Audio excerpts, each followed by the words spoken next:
Bienvenue dans l'émission Résonance de l'immigration, dialogue interactif pour une francophonie plurielle inclusive. Chaque semaine, découvrez des nouveaux groupes de discussion et des témoignages de jeunes franco-ontariens issus de l'immigration et de professionnels œuvrant pour l'intégration en Ontario. Expériences, défis, succès et organismes clés dans la lutte contre l'oppression systémique. Résonance de l'immigration au cœur de l'intégration. Ce projet est rendu possible grâce au gouvernement de l'Ontario. Bonjour à toutes, bonjour à tous et bienvenue dans Résonance de l'immigration, dialogue interactif pour une francophonie plurielle inclusive, un programme rendu possible grâce au gouvernement de l'Ontario qui vise à une série de balados audio et vidéo. Vous pouvez nous suivre et sur Choc FM et en balado sur chocfm.ca et sur notre page YouTube, des balados qui vont vous permettre de découvrir, je l'espère, ou de redécouvrir des personnalités actives de notre communauté qui travaillent pour l'inclusion, pour lutter également contre les obstacles systémiques. L'objectif du projet est d'amplifier à la fois la voix de jeunes francophones issus de l'immigration, de créer un espace de dialogue intergénérationnel et interculturel et de sensibiliser à ces obstacles systémiques, promouvoir les solutions existantes, renforcer la compréhension et l'inclusion au sein de la communauté francophone. Et aujourd'hui, on a la chance d'avoir une invitée spéciale en studio avec nous, plusieurs invités d'ailleurs, 4 invités en face de moi pour découvrir ou redécouvrir Point Ancrage Jeunesse, un organisme qu'on a eu la chance de rencontrer déjà sur les ondes de Choc FM à plusieurs reprises, et sa fondatrice, Edwige Ngom. Bonjour Edwige. Bonjour Guillaume, très heureuse d'être avec vous aujourd'hui. Merci encore pour l'invitation. Très heureux également. Merci d'avoir répondu positivement pour représenter les programmes, le travail de Point Ancrage Jeunesse qu'on va présenter dans un instant. pointancragejeunesse.org pour celles et ceux qui veulent d'ores et déjà aller voir sur Internet de quoi il retourne. Et à tes côtés, évidemment, je vais présenter nos trois panélistes, puisqu'on va aller dans cette discussion, dans ce dialogue interactif, intergénérationnel avec 3 jeunes filles, jeunes étudiantes qu'on va présenter en quelques instants. Tout d'abord, tout au bout de la table là-bas, Madérose Amion. Bonjour Madérose. Bonjour Guillaume, bonjour tout le monde. Merci d'être avec nous. À tes côtés, Carla. Bonjour Guillaume, bonjour les auditeurs de Choc FM. Ça va bien.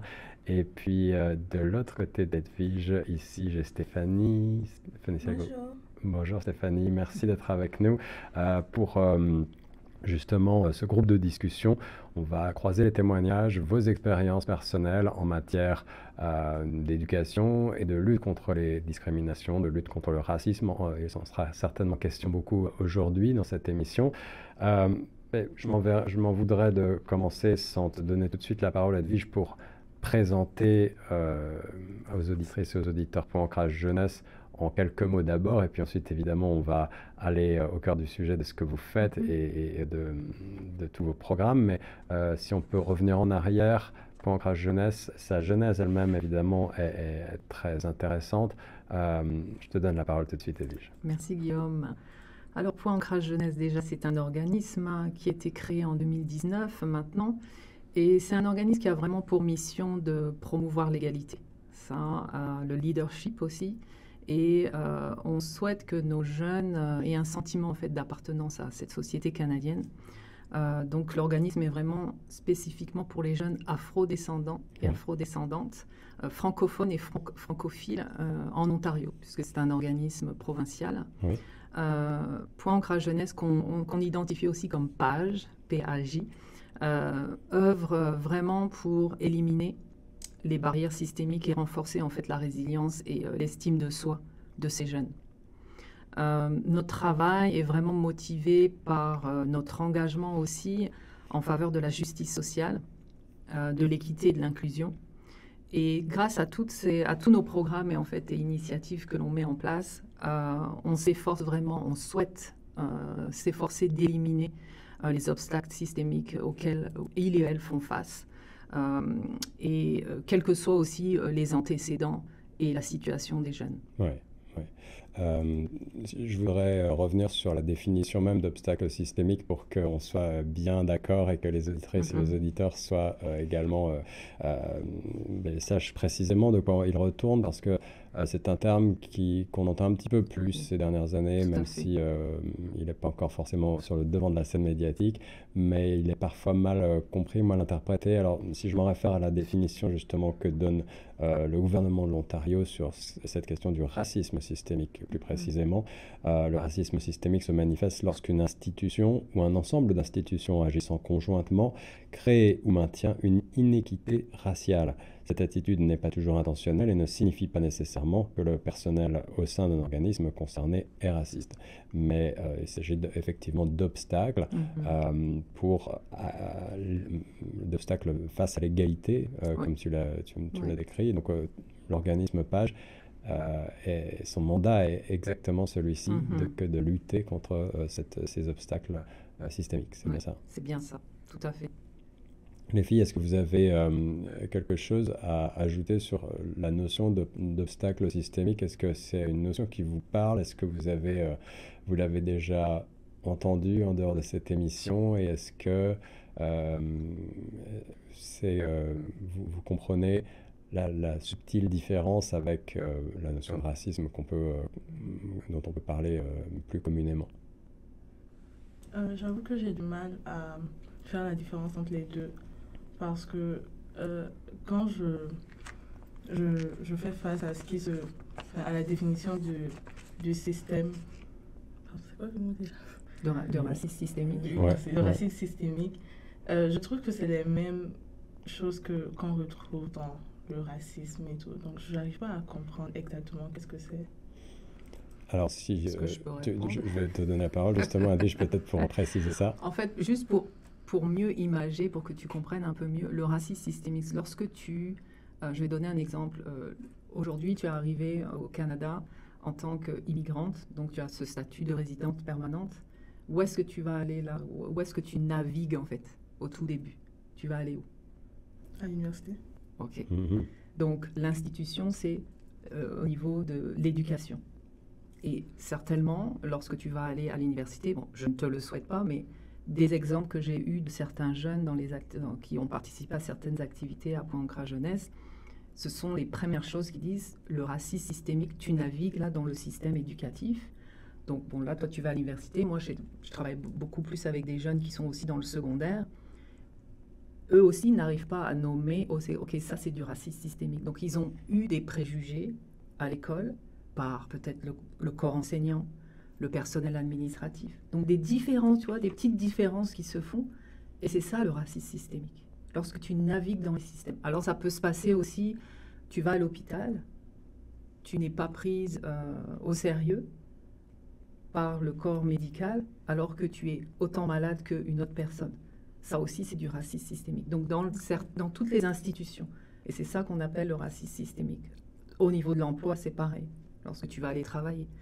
Donc c'est ça qu'on appelle le racisme systémique de toutes ces institutions, comme le définit un petit peu la définition du racisme systémique. Oui, je comprends. Tu comprends mieux? Oui, merci. Merci Edwige d'avoir précisé ça déjà. Effectivement, je pense que c'est important d'aller vraiment dans la définition, de bien comprendre, parce que le racisme, d'une manière générale, communément, on peut le rencontrer malheureusement individuellement dans la rue, auprès de n'importe qui. Mais là, on parle bien de racisme systémique, c'est-à-dire effectivement au sein d'organisations. Ça peut être des organismes publics, privés, ça peut être des entreprises, ça peut être le monde du travail, le monde de l'éducation, etc. Et c'est bien là-dessus qu'on essaye de lutter aussi, pas seulement, mais c'est très important de commencer par là pour éradiquer ces formes de discrimination-là, pour qu'effectivement l'égalité, qu'on ait tous et toutes les mêmes chances finalement, devant l'éducation, devant l'emploi, devant la santé ou les choses comme ça. Je reviens, Edwige, sur les programmes que vous développez au sein de Point Ancrage Jeunesse. Ils sont nombreux. On a parlé brièvement tout à l'heure, hors micro, de ce que vous faites en termes de mentorat et d'accompagnement très personnalisé pour les jeunes.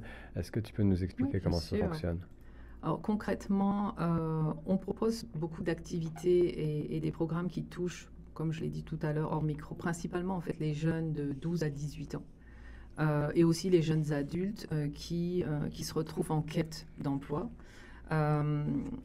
Nos programmations et nos activités et les services offerts visent vraiment à accroître les capacités et les aptitudes des jeunes à reconnaître et à lutter contre le racisme, les préjugés aussi, et la discrimination systémique, comme on a parlé à l'instant, auxquels ils ou elles font face dans leur cheminement de vie. Les programmes, en fait, s'attellent aussi à renforcer leur sens de fierté et identité culturelle, parce qu'on parle de culture, hein, Oui, alors d'ailleurs. Ça, c'est une question intéressante que j'aime bien poser aussi, parce que, évidemment, à Toronto, on le sait, ville d'immigration, et le Canada, pays d'immigration, on vient tous de quelque part, avec des racines, avec des référents divers et variés, y compris au sein de la francophonie, très, très plurielle, elle aussi. Et on a à la fois cette volonté de s'intégrer, donc d'adopter un mode de vie canadien, et la peur de perdre peut-être une partie de nous-mêmes aussi. Et certaines personnes font le choix effectivement de presque faire comme une croix sur leur culture, alors que, on le sait, il y a des conséquences psychologiques importantes pour ce qui est des gens qui ont décidé justement d'essayer d'effacer une partie d'eux-mêmes. C'est pas quelque chose qui est souhaitable de faire, je pense. Non, c'est pas souhaitable, et c'est pour ça qu'on travaille beaucoup sur, je dis souvent, la construction identitaire ou la reconstruction identitaire avec le jeune, parce que souvent il oublie souvent on a des jeunes qui sont issus, ils sont issus de l'immigration de deuxième génération, parce qu'ils sont nés ici, c'est leurs parents qui ont immigré, et donc ils s'adaptent. Moi j'ai des enfants, ils sont arrivés très jeunes. Moi, mon background, quand même, de côté de mon père, je suis de la Guadeloupe, de côté de ma mère, de la France, mon mari est du Sénégal. Donc, évidemment, mes enfants ici ne sont pas considérés comme des blancs, enfin, on va dire caucasiens, donc ils sont identifiés comme noirs. Et à la maison, on garde cette culture. On garde notre culture de où on vient. Et c'est ce que j'ai toujours dit à mes enfants. Attention, on est arrivé au Canada, ok, on s'adapte. On immigre dans un nouveau pays, on s'adapte. Mais on ne s'assimile pas. On garde vraiment notre culture, et c'est avec ça, c'est pour ça que l'organisme, comme j'ai vu qu'à un moment donné, un de mes fils a vraiment perdu cette identité, c'est pour ça que quand j'ai voulu fonder cet organisme, j'ai travaillé justement sur ces aspects, sur les piliers en fait de l'organisme, où est-ce que l'on va intervenir pour que le jeune ne perde pas cette identité, et qui continue à cheminer de là où il est, mais avec son bagage, parce que c'est très important, et c'est ça sa richesse. Donc c'est beaucoup là-dessus qu'on intervient aussi auprès de nos activités. Quand tu me parlais des activités que l'on a créé des activités aussi, on a des partenariats évidemment avec les écoles francophones ici, Mon Avenir et Via Monde, et on a développé aussi des programmes, c'est découvrir son identité personnelle et la renforcer. Donc, on a une série d'axes où on travaille avec les jeunes. Donc, évidemment, c'est sur le volontariat. Les jeunes ne sont pas forcés à venir. Mais c'est un programme vraiment qu'on souhaite le mettre dans un environnement sécuritaire. Pas comme dans une salle de classe, là, où où tout le monde est là, où on se sent en sécurité. Donc, on travaille sur l'estime de soi, évidemment. On travaille sur le leadership, et on travaille sur les soft skills. Pourquoi les soft skills ? Parce que aussi l'approche de l'organisme, c'est une approche d'accompagnement qui est avant tout vraiment centrée sur l'humain.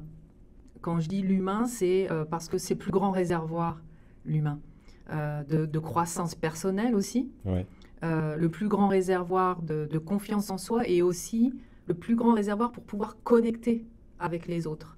Donc un jeune ou une jeune qui sait qui ou elle est, et qui sait qui ou elle vaut,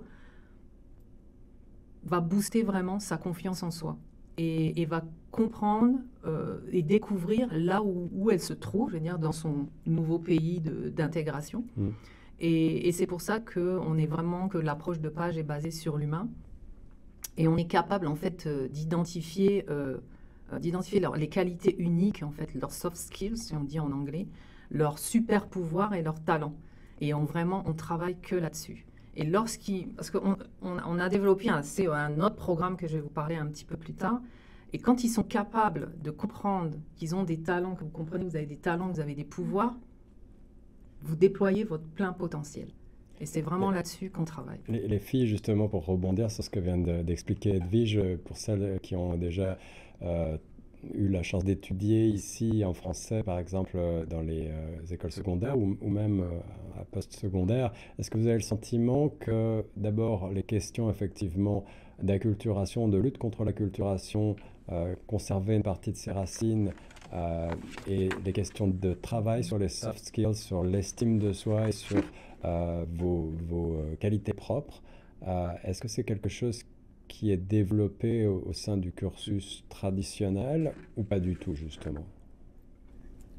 Je trouve qu'au niveau du secondaire, il y a vraiment de l'accompagnement avec les enseignants, le corps enseignant, parce que si tu ne comprends pas, tu peux poser une question. Mais le fait est que souvent dans les universités, c'est souvent de grandes universités, Ouais. donc on ne peut pas vraiment donner, comme on dit, une aide personnalisée comme ce que Page fait à tout un chacun. Donc je pense que plus tu es à des études élevées, plus l'accompagnement est difficile à trouver. Oui, tout à fait. Oui, Madérose, tu veux ajouter? Oui, pour ajouter à ce que Stéphanie vient de dire, en vrai, au fur et à mesure que tu avances, comme elle a dit, ça devient un peu plus compliqué. Mais si je dois prendre l'exemple de l'Université de l'Ontario français, Oui. on sait déjà que c'est une toute nouvelle université qui est en train de se construire. Oui. Et il n'y a pas assez d'étudiants. On ne peut pas comparer vraiment l'Université de l'Ontario à peut-être l'Université d'Ottawa, par exemple.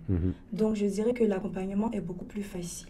Quand moi, je suis arrivée, par exemple, à l'Université de l'Ontario français, j'ai pas vraiment eu de problème. À chaque problème, c'est-à-dire au niveau de mes études, quand j'avais des devoirs incompris ou des exercices que je devais faire et tout, il y avait toujours des gens en fait pour m'aider. Et même il y a certaines plateformes que l'université propose où des étudiants peuvent facilement t'approcher. Ou en fait, c'est juste une manière de dire que plus c'est moi, plus il y a cette possibilité-là en fait d'approcher les étudiants facilement pour les accompagner. Intéressant. Je reviens sur Edwige, sur les programmes que vous développez avec les jeunes. Essentiellement, j'ai compris du je vais du peut-être secondaire. rebondir sur ce qu'elle Ouais, dit. ouais, Au niveau du programme, en fait, on a créé un programme développé en 2023 qui s'appelait Ustawi, qui veut dire bien-être en swahili. Alors pourquoi ce programme? C'est un programme qui était vraiment pour promouvoir le bien-être en fait holistique des jeunes, tant sur le plan personnel et professionnel. Donc, on a proposé aux jeunes du mentorat et du coaching individuel. Si on avait vu les jeunes au début du programme, donc c'était pour des jeunes qui avaient 18 ans et plus, des jeunes qui étaient en recherche d'emploi ou des jeunes qui voulaient retourner aux études mais qui n'avaient vraiment pas beaucoup d'estime d'eux et qui faisaient face vraiment à des difficultés, comme on en a parlé au début, de barrières systémiques, des obstacles systémiques au niveau de l'emploi. Donc on a travaillé avec eux sur des ateliers de développement personnel et professionnel, où on a travaillé beaucoup sur des ateliers de gestion de conflits et de résilience. Donc comment gérer aussi efficacement les conflits auxquels vous faites face et développer la résilience face aux défis, parce que les défis, on en a tout le temps. Ils ont eu des formations aussi en leadership, où là, on a développé leurs compétences en leadership pour les préparer en fait à prendre des rôles aussi plus actifs en fait et influents dans la communauté. Parce que c'est très important d'être à des tables décisionnelles. Parce que si on veut un changement, je sais qu'on ne peut pas changer le système, mais si on veut un petit changement, il faut être à des tables décisionnelles pour faire entendre votre voix. Et ça, c'est vraiment aussi le slogan de l'organisme Page, on veut donner la voix aux jeunes, dire ce que vous avez à dire. Donc ça a été donc des ateliers de développement. On a fait aussi la préparation à l'emploi, évidemment, où les jeunes, on les préparait justement à entrer sur le marché du travail. Et il y en avait certains qui étaient déjà en poste, mais qui voulaient évoluer dans leur carrière. Donc on a fait aussi des ateliers au niveau des carrières professionnelles. Et je veux dire, le clou aussi de ce programme, ça a été vraiment les sessions de coaching personnalisées, où on a offert 4 sessions individuelles pour chaque jeune. Donc on a eu quand même 35 jeunes. Et ces jeunes-là, c'est dommage, mais je pense qu'on aura l'occasion de se retrouver à peut-être une autre émission.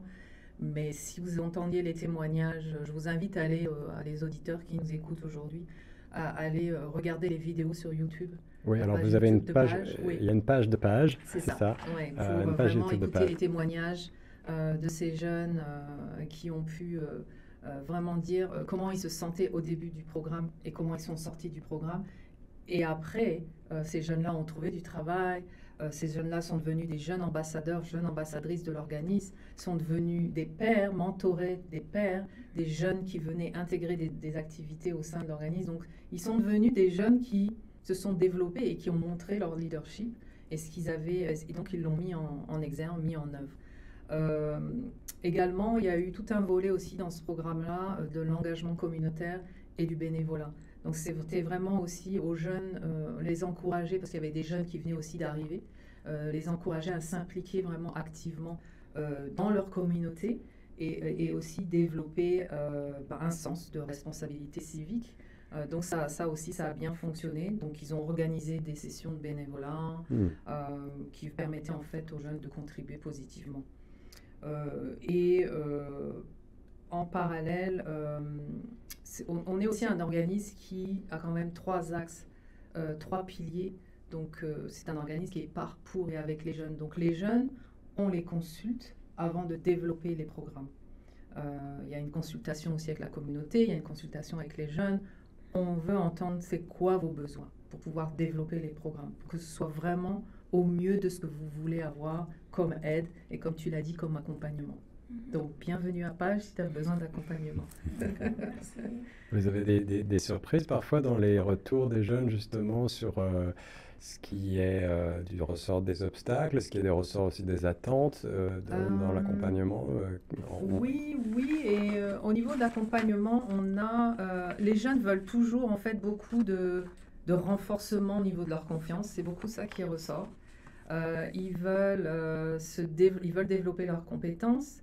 Notamment, nous venons d'obtenir un financement avec la Fondation Trillium de l'Ontario, qui était donc sur le programme sur les communautés résilientes. Et on a fait un programme, là, c'est plus pas des activités, mais on veut renforcer les jeunes. On veut renforcer leurs capacités. Donc, ce qu'on a fait, c'est qu'on a développé tout un questionnaire organisationnel, pour demander, avec tout un tas de questions. Carla a participé, elle peut en parler. Elle sera mieux à moi d'en parler, puisqu'elle fait partie du programme.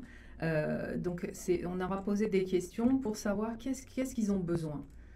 Et on s'est rencontrés fin juin avec tous ces résultats. Et on a défini, enfin eux-mêmes ont défini quelle formation ils vont avoir. Donc, ils voulaient en fait des formations, ils voulaient de l'entrepreneuriat. Ils veulent entreprendre, ils veulent faire des choses. Et en même temps, ils se disent, OK, on veut faire de l'entrepreneuriat, mais on n'a pas assez de discipline des fois. Quand ils disent qu'ils n'ont pas assez de discipline, c'est que vous avez beaucoup de choses, vous faites beaucoup de choses. Vous faites travailler, vous faites du bénévolat, vous allez à l'école, etc. Donc, et il y a les distractions. Donc ça, c'est discipline versus distraction. Donc, ils vont avoir de la formation là-dessus. Et qui sont les formateurs, les formatrices pour l'instant, que vous invitez? Les formateurs, au niveau de...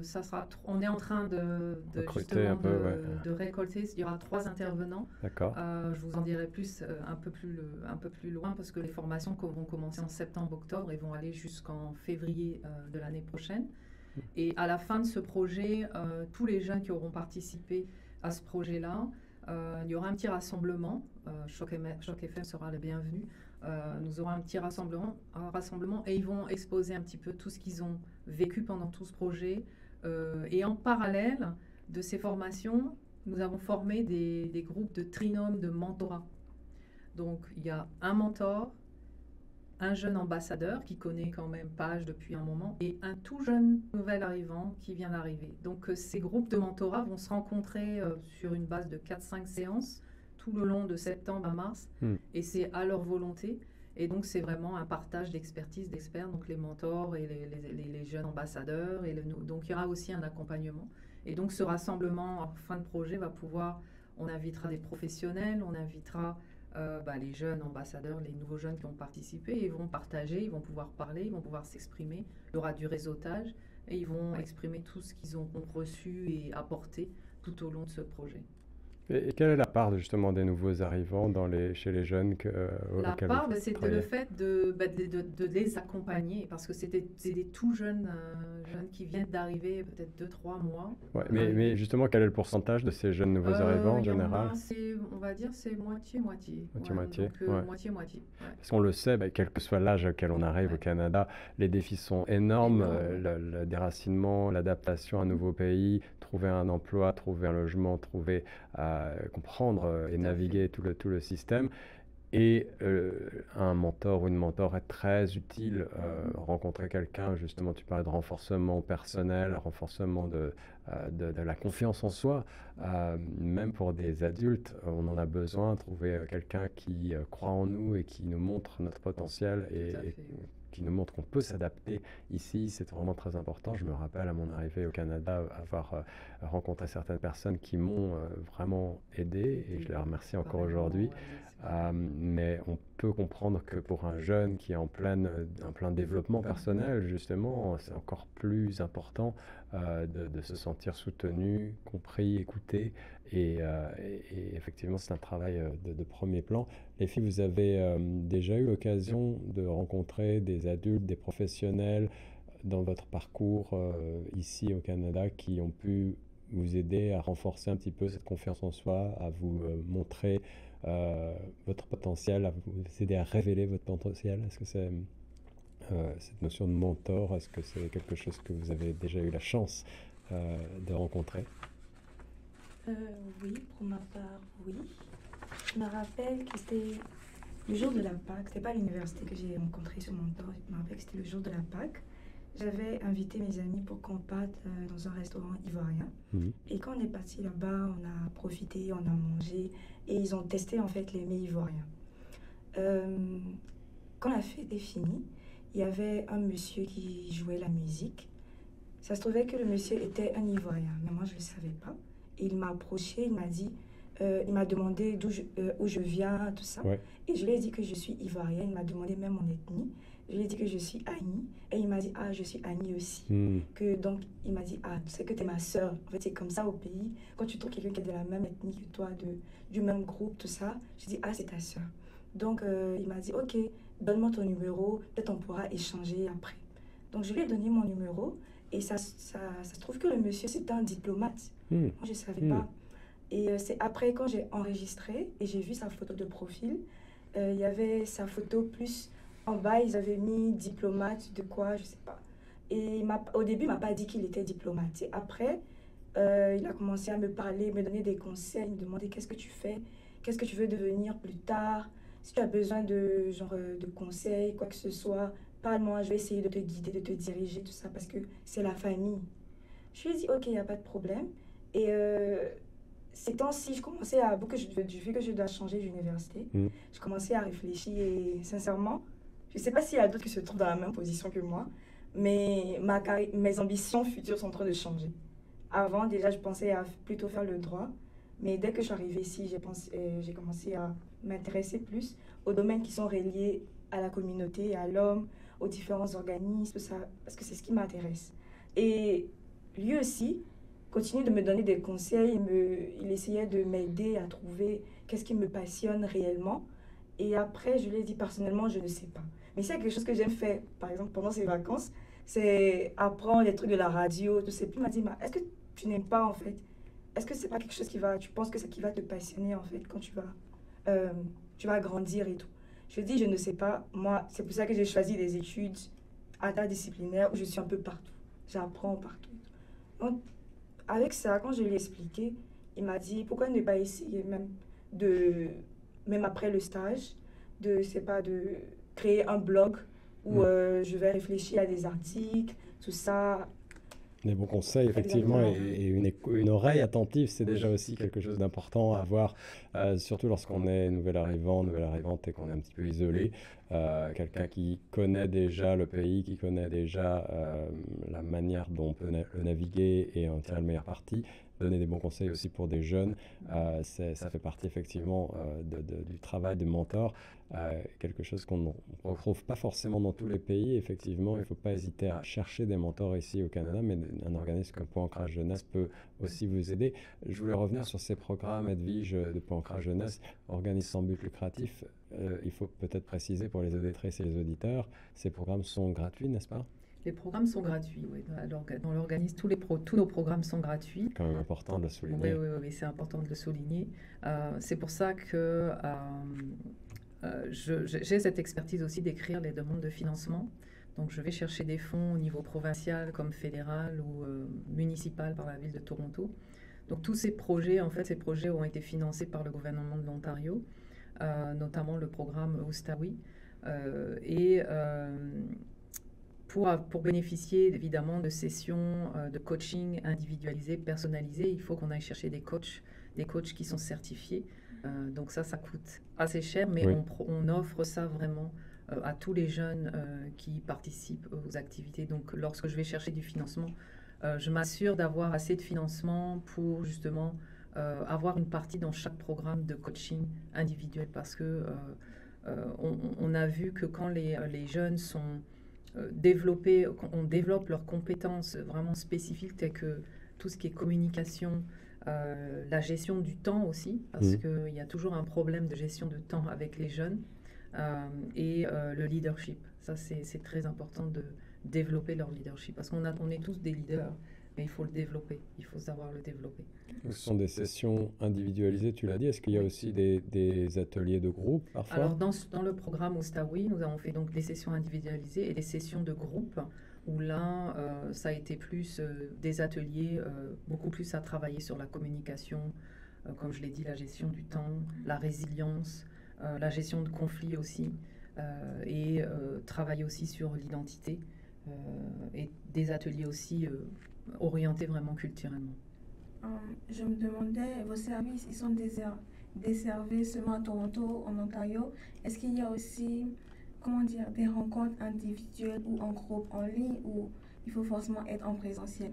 Alors, donc c'est un organisme qui est provincial, donc on intervient dans tout l'Ontario, pas spécifiquement uniquement à Toronto. C'est pour ça que lorsqu'on a fait des programmes, évidemment, on a eu la pandémie qui nous a forcé à délivrer les services en ligne. Et donc, évidemment, on fait beaucoup de choses en ligne, puisqu'il y a des jeunes de Ottawa, il peut y avoir des jeunes de London, des jeunes de Hamilton. Et on évite aussi, on s'arrange aussi à ce que les jeunes puissent être là, et on comprend que la flexibilité des fois n'est pas évidente, surtout au niveau du déplacement. Donc on fait quand même beaucoup d'interventions en ligne, et les sessions de coaching individuelles peuvent être en ligne. Ouais. D'accord. Est-ce que vous avez déjà des intervenants dans les diverses provinces ou juste à Toronto? On commence à développer là, à chercher des intervenants hors Toronto, hors Ontario aussi. Okay. J'ai des intervenants du Québec qui commencent à venir sur nos programmes, surtout sur la santé mentale, parce que c'est quelque chose que je souhaite développer au niveau de la santé mentale des jeunes, parce que c'est quelque chose qui revient beaucoup dans les sessions de coaching aussi, et même dans les écoles, lorsqu'on travaille avec les écoles. Mais on a beaucoup d'intervenants. On essaye de diversifier aussi les intervenants et intervenantes, parce qu'on veut avoir plusieurs points de vue aussi auprès des jeunes. Et par rapport au coaching individuel, oui. Comment vous arrivez à comment vous arrivez à convaincre les jeunes là? Parce que en vrai, il y a ces jeunes, moi je vais prendre certains exemples, où il y a d'autres personnes qui se sentent frustrées parce qu'ils ne savent pas peut-être tresser, faire la manicure ou faire le make-up.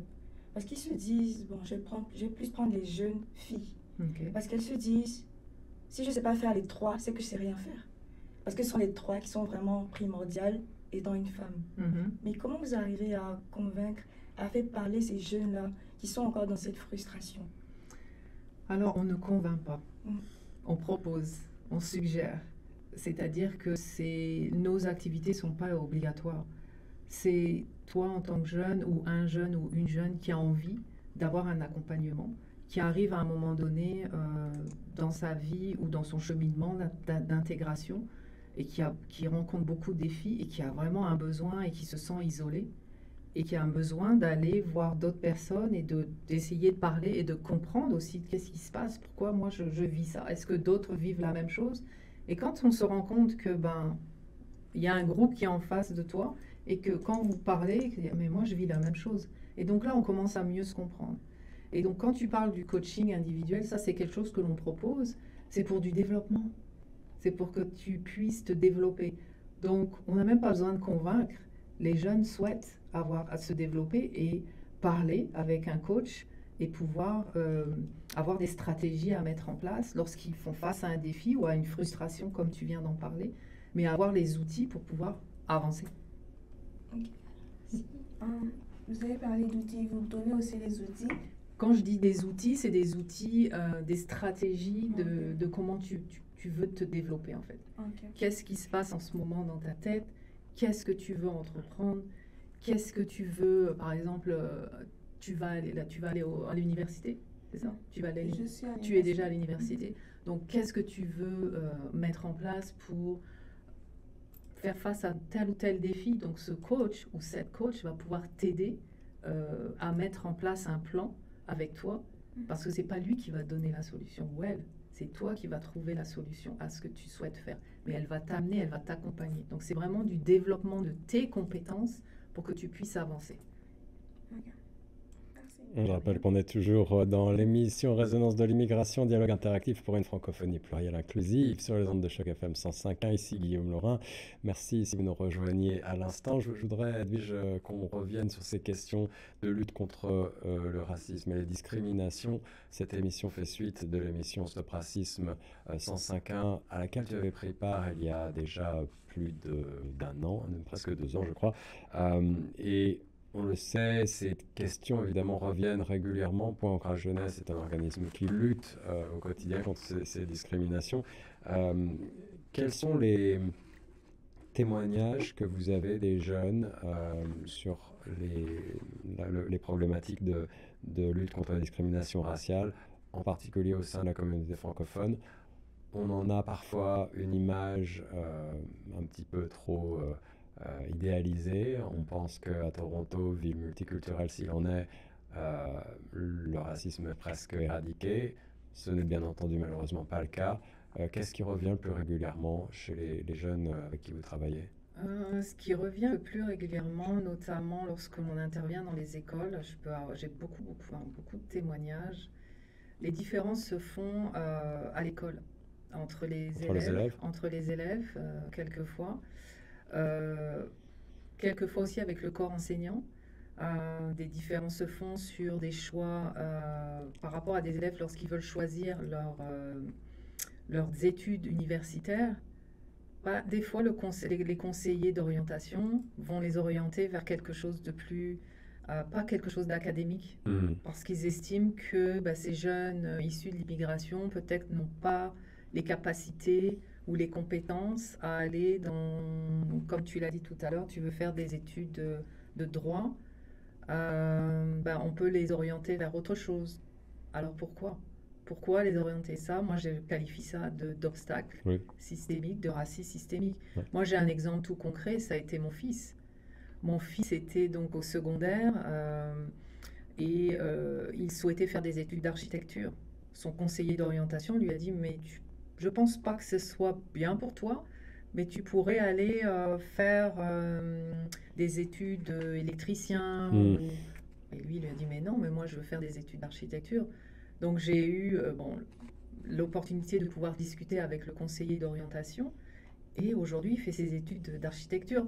Donc, c'est toujours ces obstacles et ces défis de petites discriminations. Enfin, j'aime pas dire petites, là, parce qu'il n'y a pas de petites, de discrimination que les jeunes nous rapportent beaucoup. Ouais, des discriminations qui peuvent paraître effectivement anodines, qui ne sont pas frontalement du racisme. Exactement, mais ces jeunes-là, en fait, font face à ce genre de préjugés ou d'obstacles tout au long, en fait, de leur parcours scolaire. Et à un moment donné, c'est comme une cocotte minute. À un moment donné, ça explose. Ils ne se rendent pas compte, mais à un moment donné, ça explose. Et là, ça peut aller beaucoup plus loin. Et on a vu des jeunes qui décrochaient scolairement parce qu'ils subissaient justement ces discriminations au fil du temps, mais qui n'arrivaient pas à nommer. Donc ça, ce sont beaucoup de témoignages dans ce sens. D'autres témoignages, ça a été aussi beaucoup dans le groupe Oustaoui, où les jeunes adultes, donc ceux qui souhaitaient chercher un emploi, avaient beaucoup d'obstacles lors des entrevues. Lors des entrevues pour prendre un emploi. Ces jeunes-là, pourtant, avaient les mêmes compétences que d'autres, mais on ne les prenait pas parce que, on parle aussi de toute cette expérience canadienne lorsqu'on arrive au Canada et qu'on n'a pas cette expérience canadienne, Oui. souvent on est recalé. Ça fait, pour moi, je le qualifie ça un peu comme de la discrimination, parce Oui. qu'on a quand même des compétences de là où on vient. Donc beaucoup ont fait face à ce genre de défis et obstacles. Alors, il y a aussi les barrières linguistiques qui sont aussi, je pense, au niveau des défis, obstacles. Est-ce que le français peut constituer un obstacle parfois? Ben, parfois, des fois ça complique des fois l'intégration des jeunes francophones. Je prends l'exemple, j'ai beaucoup de jeunes adultes qui ont participé, qui venaient du Collège Boréal Ouais. et qui ne parlaient pas trop l'anglais. Donc ça a été une barrière linguistique aussi pour trouver un emploi, parce que lorsqu'on veut trouver un emploi dans la province de l'Ontario est quand même anglophone, et ça a été beaucoup une barrière linguistique. Et on sait que quand même, il manque des ressources, des aides en fait au niveau de certains services. Je vois, j'ai travaillé aussi avec des jeunes qui sont à risque aussi d'avoir des démêlés avec la justice. On sait qu'au niveau de la justice dans la province de l'Ontario, il y a quasiment pas de service en français. Très peu, oui. Ouais. Très, très peu. Ouais. Je sais que le Centre francophone du Grand Toronto, il y a une clinique juridique, ont la possibilité des fois de travailler avec des cliniques anglophones au niveau de la justice, au niveau de faire du co-counseling pour ces jeunes qui ont des besoins. Mais il n'y a aucun service en français donc au niveau de la barrière linguistique, ça peut amener des défis aussi et des obstacles. Et si on revient sur le monde de l'éducation, en un instant, j'avais noté quelques chiffres intéressants, notamment le ministère de l'Éducation de l'Ontario en 2020, juillet 2020, avait annoncé une série de changements qui visaient à améliorer les possibilités offertes aux étudiants, aux élèves autochtones, élèves noirs et autres élèves racialisés, pour mettre fin au cloisonnement précoce vers des cours appliqués et théoriques et éliminer justement la suspension discrétionnaire des élèves, renforcer les sanctions visant le personnel enseignant qui adopte des comportements de nature racisme et fournir aux enseignants, aux leaders des conseils scolaires et des conseillers scolaires une formation complémentaire en matière de lutte contre le racisme et la discrimination. Donc je pense que les notions sont bien là, le gouvernement a compris que du travail reste à faire pour lutter contre ces obstacles systémiques et sur le racisme systémique au sein de l'école. Tout à fait, il y a des choses quand même qui se sont mises en place. Notamment, moi, je fais partie des comités, en fait, équité, inclusion et diversité des 2 conseils scolaires. Donc, ça amène une fois, autour de la table, évidemment, il y a du personnel enseignant, il y a du personnel administratif, il y a des organismes communautaires, il y a des gens de la communauté, il y a des parents. Oui. Donc, des voix sont amenées et des changements se font tout doucement. Moi, je l'ai vu déjà, les directeurs des écoles souhaitent que l'on vienne dans les écoles justement pour amener cette dynamique, amener cette dimension d'aider des jeunes afro-descendants justement à mieux s'intégrer. Et donc, dans les écoles, on commence vraiment à faire très attention justement à ces disparités que l'on faisait auparavant. Tout à fait. Cara, tu voulais ajouter quelque chose? J'ai une question par rapport à ce qu'on disait sur les obstacles rencontrés à l'école, par exemple. Quand vous avez pris l'exemple de votre fils dont le conseiller lui a dit qu'il n'était pas fait pour l'architecture. Moi, par exemple, qui viens juste d'arriver au Canada et qui a toujours vécu avec des gens comme moi, c'est-à-dire qui ont la même couleur de peau que moi, je n'ai jamais connu le racisme. Donc, quand je viens ici et que parfois je fais face à certaines choses, à certaines discriminations comme ça, je m'en rends pas compte. Du coup, comment je fais pour me rendre compte que cette personne me discrimine face à d'autres ou je fais face à du racisme? Parce qu'il y a des fois, je me demande, peut-être que il dit ça, si j'étais à la place de votre fils, j'allais me dire, peut-être que c'est parce que au vu de mes notes, au vu de ma personnalité, il trouve que je ne suis pas faite pour ça. Et je n'allais même pas penser à la discrimination. Donc, comment je sais que c'est ça? Alors ça, c'est très intéressant parce qu'effectivement, le racisme systémique peut être très subtil. On peut ne pas se rendre compte qu'on fait face à ce type de discrimination-là. Edwige, est-ce que tu as une réponse? Je n'ai pas une réponse précise, mais effectivement, comme l'a dit Guillaume, c'est très pernicieux et très subtil. Lorsque tu vas voir certaines situations, des fois, il y a des choses qui ne sont pas acceptables. Tu vas être peut-être témoin peut-être pas envers toi aujourd'hui, et je ne te le souhaite pas, mais peut-être que avec une amie, tu vas voir des choses que l'on fait, ou que ce soit un geste, que ce soit une parole, ou que ce soit, tu vas dire, mais ça, c'est pas acceptable. Et des fois, ça peut ne pas... Parce que des fois, il faut pas toujours aussi tomber, c'est du racisme, c'est du racisme systémique, mais des fois, la plupart du temps, c'est du racisme. Et c'est une très bonne question, ce que tu as posé, le fait d'arriver dans un nouveau pays et que et on qualifie beaucoup le racisme avec la couleur de peau, mais ce n'est pas systématiquement la couleur de peau. C'est les différences. Et des fois, c'est aussi le racisme systémique, c'est aussi, que ce soit le racisme aussi, des fois, c'est l'ignorance de par l'autre. C'est apprendre à connaître l'autre, apprendre à vivre avec des différences et de respecter aussi l'autre qui est en face de soi. Mais tu vas vivre les choses. J'ai pas une réponse vraiment, mais tu vas comprendre et tu vas voir. Peut-être que tu arriveras mieux à identifier. Peut-être que tu viendras me voir en me disant, ouais, tu avais raison, il y a des choses que j'ai vécues et c'est pas normal. Et c'est vrai aussi que quand on est nouvel arrivant, on n'ose pas forcément aussi trop se mettre en avant et faire valoir ses droits. On peut juger qu'il s'agit de différences culturelles, qu'il s'agit effectivement d'autres notions. On doit rester vigilant, ça passe aussi par l'éducation, ça passe par des bonnes pratiques. Pour ce qui est de ces bonnes pratiques, justement, Edwige, en quelques mots, j'imagine que Point Ancrage Jeunesse a mené au cours de ces différents programmes à compiler des retours de jeunes et des bonnes pratiques à adopter pour lutter contre les discriminations de manière générale. Est-ce que tu en as quelques-unes à nous partager? Les bonnes pratiques, je pense que nous, l'organisme, c'est beaucoup de collaboration, beaucoup de partenariats et beaucoup d'écoute avec les jeunes surtout. Et avec la communauté. Donc ça fait partie vraiment de nos bonnes pratiques. Le fait de travailler aussi en partenariat, c'est de renforcer aussi notre capacité et nos capacités, enfin je veux dire des autres organismes, à pouvoir donner le meilleur et les meilleurs outils aux jeunes, notamment pour qu'ils puissent avancer. Donc ça fait vraiment partie de nos bonnes pratiques. Ce que l'on adopte aussi, c'est que on travaille avec aussi une approche intersectionnelle.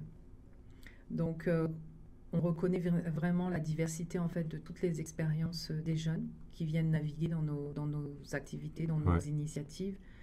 Et on tient compte des multiples facteurs qui influencent en fait leur identité et leur vécu. Donc ça fait partie de nos bonnes pratiques. On s'engage aussi à comprendre et à aborder toutes ces différentes dimensions pour offrir en fait des interventions qui respectent et valorisent aussi la complexité de chaque jeune, parce que c'est très important. Et notre sensibilité à l'intersectionnalité permet vraiment de créer en fait ces espaces inclusifs et de combattre en fait les discriminations multiples auxquelles les jeunes peuvent être confrontés. Et aussi, je n'ai pas mentionné, mais on intervient, en fait, on a une intervention précoce. Donc, on pense que l'intervention précoce est vraiment cruciale pour prévenir, en fait, les problèmes que peuvent avoir les jeunes. Et on veut vraiment promouvoir ce développement positif. Et donc, c'est pour ça que nos programmes et nos activités visent vraiment à identifier, à répondre au mieux possible à leurs besoins dès vraiment les premiers signes de difficulté. Et pourquoi cette approche proactive, ça permet vraiment de réduire, notamment chez certains jeunes, les risques de marginalisation, de décrochage scolaire, j'en ai parlé un peu plus tôt, et de délinquance malheureusement. Et lorsqu'on fournit en fait un soutien adapté à ces jeunes, en fait on leur fournit un soutien adapté à chaque étape de leur développement. Et comme je l'ai dit tout à l'heure, c'est un organisme qui est par, pour et avec les jeunes. Donc on a cette pratique, on adopte cette philosophie en fait qui est centrée sur les jeunes. Car je l'ai dit, on les implique activement dans la conception de nos programmes. Et cette approche participative, ça garantit évidemment que nos initiatives répondent vraiment à ce qu'ils recherchent et à leur aspiration. Et donc, en encourageant leur leadership, on leur donne une voix. Et Point Ancrage Jeunesse favorise vraiment l'autonomisation aussi et leur sens de l'appartenance. Donc, nos jeunes qui participent à ces activités ne sont pas non seulement des bénéficiaires, mais ils sont aussi des acteurs clés dans leur propre développement et aussi en parallèle avec de développement de celui de leur communauté. Donc ça, c'est vraiment nos bonnes pratiques. Je vais ajouter ce chiffre qui nous est donné par le gouvernement de l'Ontario. Le site ontario.ca/antiracisme nous indique que, d'après leurs estimations, les personnes racialisées représenteront, selon les estimations, 40% de la population de l'Ontario d'ici 2031. Tandis que les jeunes autochtones et les groupes démographiques qui affichent démographiques qui affichent la plus forte croissance de la province. Donc on le voit effectivement, ces populations-là vont prendre de l'importance dans la province et il est très important aussi de travailler sur ces questions de lutte contre les discriminations et le racisme. Sur la question de la représentation, de la représentativité, la voix de ces jeunes, selon vous, comment est-ce qu'on peut collectivement peut-être mieux représenter les jeunes immigrants dans l'avenir de la communauté francophone ici en Ontario?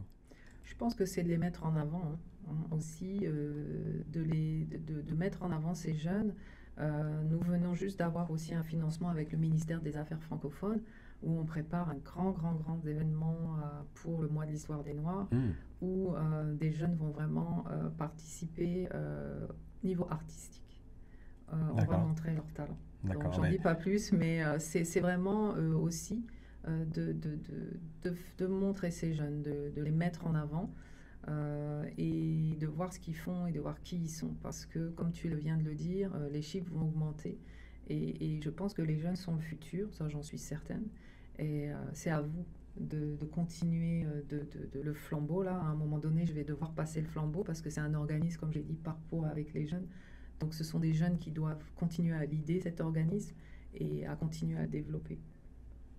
Si on veut en savoir plus sur Point Ancrage Jeunesse, c'est pointancragejeunesse.org, le site internet, info@pointancragejeunesse.com pour un point de contact.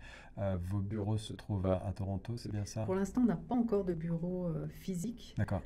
Nos activités, on les fait beaucoup avec différents partenaires dans la communauté. On espère qu'un financement pluriannuel ou pérenne qui va nous permettre d'avoir du financement pour pouvoir avoir des bureaux. Donc tu as un petit peu anticipé, mais ma question c'était pour aller vers l'avenir, les initiatives futures. Est-ce qu'il y a des initiatives, des programmes que tu aimerais mettre en avant ici sur ces ondes, dont tu aimerais parler, promouvoir des événements qui vont s'en venir très prochainement? Un événement, comme je l'ai dit, avec le ministère des Affaires francophones. Donc cette subvention a été obtenue très récemment. Donc il y aura un événement artistique, culturel qui va être mis en œuvre au mois de février.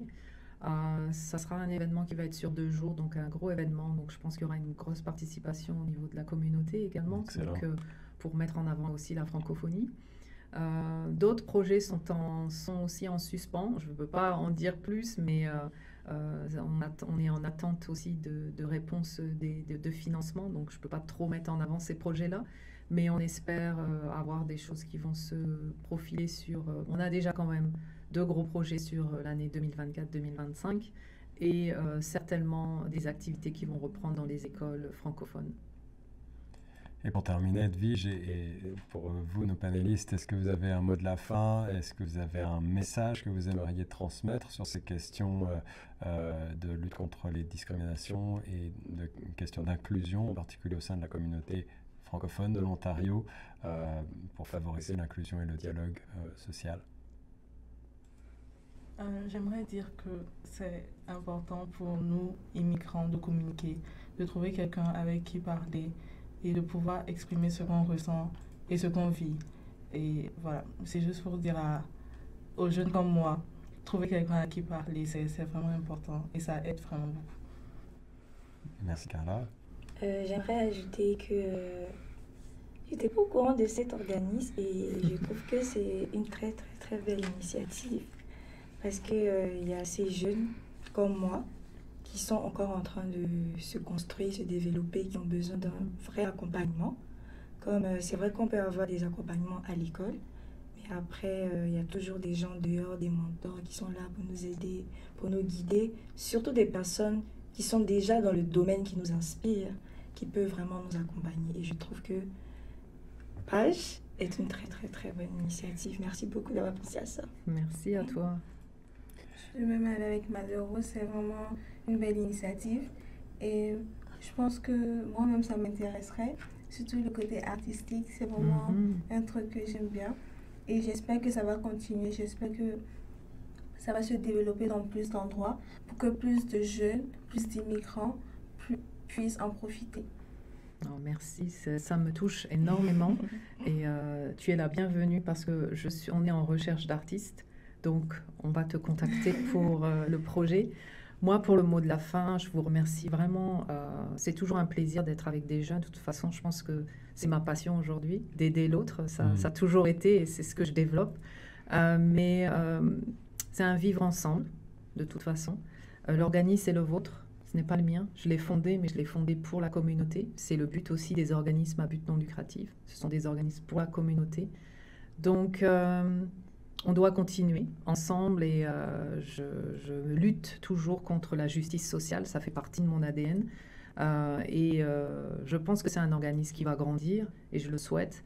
On aimerait avoir plusieurs pages dans d'autres provinces, mais déjà cet organisme est quand même un organisme émergent qui a 5 ans et qui a quand même une bonne visibilité maintenant. Donc on va continuer et c'est avec vous toutes et tous que cet organisme va grandir. Merci encore Guillaume.